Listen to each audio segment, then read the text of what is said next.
Guru muda di Pangandaran, Jawa Barat, Hussein Ali Rafsanjani jadi sorotan publik karena diduga alami pungutan liar atau pungli di pemerintah Kabupaten Pangandaran. Hal itu terungkap melalui video berdurasi 5 menit 31 detik yang diunggahnya ke TikTok dan Instagram, Senin, tanggal 8 Mei tahun 2023. Pada awalnya, Hussein menerima surat tugas sebagai aparatur sipil negara ASN pada 2020, serta mengikuti latihan dasar atau Latsar. Seminggu sebelum Latsar, ia diminta bayar uang transportasi. Assalamualaikum warahmatullahi wabarakatuh, saya Hussein.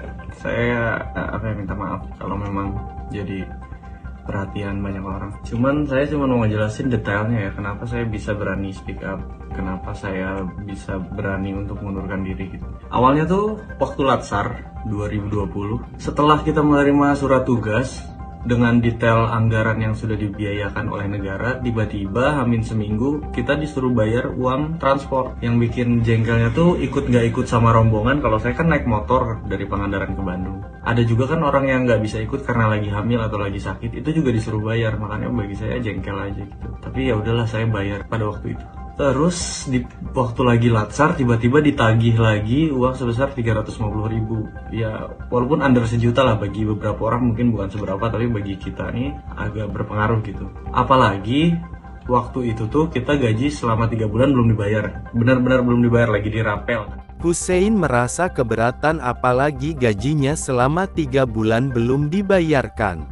Ia pun mengaku telah melaporkan aksi itu melalui situs pemerintah yakni layanan aspirasi dan pengaduan online rakyat lapor di lapor.go.id. Ya udah gitu, cuma kan jadi berat banget gitu. Sampai yang nagih tuh saya bilang, saya nggak ada uang banget, saya kasih screenshot isi rekening saya, nggak ada. Di 500.000 aja nggak ada di rekening waktu itu. Jadi saya lapor aja di lapor.go.id, saya kasih cantumannya, saya kasih screenshotan penagihannya, saya kasih bukti transfernya di situ dengan kata-kata yang baik, dengan kata-kata yang saya pikirkan bersama teman-teman saya. Nggak lama dari laporan saya kirim, tiba-tiba dicari siapa yang lapor, karena banyak yang dituding, kasihan, saya nggak mau ngerugiin orang, saya ngaku aja bahwa itu saya ngelapor. Dari situ ditelepon untuk menghadap ke kantor BKPSDM Pangandaran di Jalan Parigi. Itu tuh wah, suasananya kayak gimana ya, HP disuruh ditaruh di depan, terus suasananya nggak enak lah. Saya dikepung 12 orang, saya di tengah dilingkarin gitu. Terus ditanya-tanya kan, kenapa ngelapor? Saya bilang, ya karena saya keberatan, saya nggak bisa bayar uang yang saya nggak tahu ini uang untuk apa, urgensinya apa gitu. Terus mereka beralibi bahwa sebenarnya uangnya ada, cuman direfocusing untuk COVID. Tapi ini maaf ya, kan saya walaupun masih muda nih, saya kan maaf nih sekali lagi, saya kan nggak goblok gitu. Saya gini-gini juga sarjana 1 saya teh, nggak bisa. Kalau uang negara tuh, kalau perpindahan dana tuh pasti ada suratnya, saya minta. Usai melapor, Hussein dipanggil untuk menghadap BKPSDM Pangandaran. Saat datang, Hussein disidang oleh 12 orang selama 6 jam dan ditanya alasannya melapor. Surat perpindahan dananya mana Bu, biar saya laporin untuk nurunin laporan sebelumnya, masuk akal. Mereka bilang beralasan lagi, katanya nah sebenarnya uang nggak ada, jadi karena kamu latsarnya waktu awal online tiba-tiba offline, jadi dananya belum disiapkan dari awal lah. Jadi berbeda sama argumen sebelumnya. Saya nggak akan nyebut nama orangnya ya, karena sampai sekarang saya belum ada dikontak sama pihak Pangandaran. Setelah itu sidang lah, ada 6 jam kali saya di kantor. Disidang, disuruh nurunin, diancam dipecat. Nah ini diancam dipecat juga lucu sih. Kamu katanya kalau laporan ini nggak diturunkan bisa dipecat karena bisa dianggap merusak nama baik instansi. Saya bilang dengan polosnya, karena saya waktu itu masih umur 24 atau 25 gitu. Saya bilang, ya udah Pak, saya minta surat pemecatannya hari ini juga, kata saya. Dari situ bingung aja, mereka jadi ngancem ya, ngomong ke teman CPNS saya di satu sekolah, harusnya diawasin usianya gini. Jadi ngerugiin banyak orang, saya jadi nggak nyaman kan. sekolah saya didatengin, dicari masalahnya ada apa, padahal baik-baik aja sekolah saya. Jadi saya merasa dirugiin gitu, maksudnya dirugiin, diancamnya ke orang lain.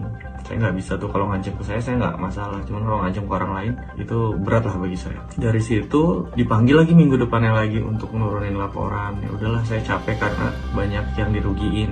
Saya nurunin laporan sampai bulan Maret 2022 itu tuh ada kasus lagi di instansi itu. Katanya ada CPNS yang ngambil uang kas, tapi kok proses persidangannya nggak kayak saya gitu. Saya di sidang kayak saya tuh koruptor gitu, kayak saya tuh pembunuh gitu. Segitunya lah pokoknya, saya nggak bisa nerangin secara detail ya. Tapi kok yang jelas-jelas ngambil uang kas ini nggak ada sidang kayak saya, nggak ada rame-rame kayak saya. Saya tuh grup kabupaten itu, kalau Husein nggak nurun laporan, SK satu kabupaten nggak akan turun.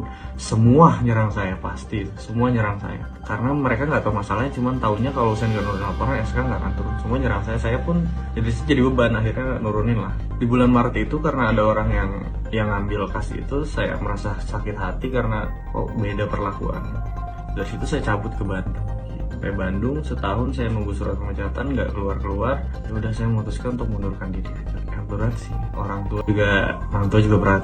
Ibu saya nangis, saya juga bingung harus ngomong apa. Cuman ya mudah-mudahan ada rezeki lain. Saya memohon banget ya untuk pemerintah Pangandaran, udahlah, orang-orang yang kayak gitu jangan dipakai terus gitu. Masa mau kayak gitu terus sih, udah tahun 2023 ini teh.